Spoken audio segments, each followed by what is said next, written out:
Hello, ഇന്ന് നമുക്ക് കുറച്ച് മുന്നേ യൂട്യൂബിൽ ട്രെൻഡിങ് ആയിരുന്ന ഫ്ലോറൽ വാൾ ഹാങ്ങിങ് ചെയ്താലോ? ഇതുണ്ടാക്കാൻ സിമ്പിളാണെങ്കിലും ലുക്കിനൊരു കുറവുമില്ല. കാർഡ്ബോർഡിൽ ഡിഫറെൻറ്റ് സൈസിൽ ഇതുപോലെ ഫ്ലവേഴ്സ് കട്ട് ചെയ്തെടുക്കണം. ഫ്ലവേഴ്സ് ഉണ്ടാകുമ്പോൾ പിന്നെ ലീവ്സ് കൂടി വേണമല്ലോ, അതുകൂടി അങ്ങ് കട്ട് ചെയ്തെടുക്കുക.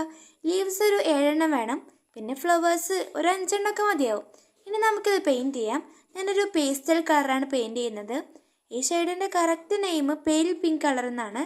ഫുള്ളായിട്ട് പിങ്ക് കളർ കൊടുക്കണ്ട. ഇതിൻ്റെ സെൻറ്ററിൽ ഒരു സർക്കിൾ ഷേപ്പിൽ നമുക്ക് യെല്ലോ കളർ പെയിൻറ്റ് ചെയ്യാം. ഒരു ബ്രൈറ്റ് യെല്ലോ കളറാണ് ഞാനിവിടെ എടുത്തിട്ടുള്ളത്. ഇനി അടുത്തതായി നമുക്ക് ബ്ലാക്ക് പെയിൻറ്റ് വെച്ചിട്ട് ഈ ഫ്ലവറിൽ നമ്മൾ വരച്ച സെൻറ്റർ ഭാഗവും പിന്നെ പെറ്റൽസിൻ്റെ സൈഡൊക്കെ ജസ്റ്റ് ഒന്ന് ഔട്ട്ലൈൻ ചെയ്ത് കൊടുക്കുന്ന പോലെ ഒന്ന് പെയിൻറ്റ് ചെയ്യാം. ഇനി വൈറ്റ് പെയിൻറ്റ് വെച്ചിട്ട് ഈ പെറ്റൽസിൻ്റെ താഴെ ഇതുപോലെ വൈറ്റ് ലൈൻസ് ഇട്ട് കൊടുക്കുന്നുണ്ട്.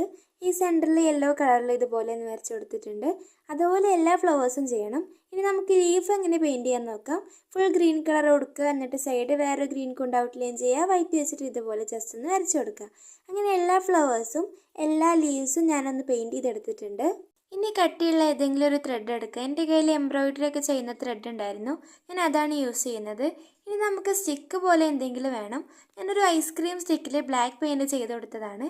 ഇനി ഈ ത്രെഡിലേക്ക് ഇതുപോലെ ഒന്ന് വെച്ച് കൊടുക്കുക. ഞാൻ ബാക്ക് സൈഡിൽ സെല്ലോ ടേപ്പ് വെച്ചിട്ടാണ് ഒന്ന് ഒട്ടിച്ച് കൊടുക്കുന്നത്. ഇങ്ങനെ 2 സൈഡും ഒട്ടിച്ചൊന്ന് സെക്യൂർ ചെയ്ത് കൊടുക്കണം. ഇനി നമുക്ക് നമ്മളുടെ ഫ്ലവേഴ്സും പിന്നെ അതിൻ്റെ ഇടയിലൂടെ ലീവ്സൊക്കെ ഒന്ന് വെച്ച് കൊടുക്കുക. കറക്റ്റ് ഓർഡറിലൊന്നുമല്ല, പല സൈഡിലേക്കും ആയിട്ട് അങ്ങനെയാണ് വെച്ച് കൊടുത്തിട്ടുള്ളത്. ഇതാണ് നമ്മുടെ simple and elegant floral wall ഹാങ്ങിങ്ങിൻ്റെ ഫൈനൽ ലുക്ക്. ഇത് ഉണ്ടാക്കാൻ നല്ല സിമ്പിളാണ്, കാണാനും നല്ല ഭംഗിയാണ്. അപ്പോൾ നിങ്ങളൊന്ന് ട്രൈ ചെയ്ത് നോക്കണേ. വീഡിയോ ഇഷ്ടപ്പെട്ടെങ്കിൽ പ്ലീസ് ഒരു ലൈക്കും സബ്സ്ക്രൈബും ചെയ്തൂടെ.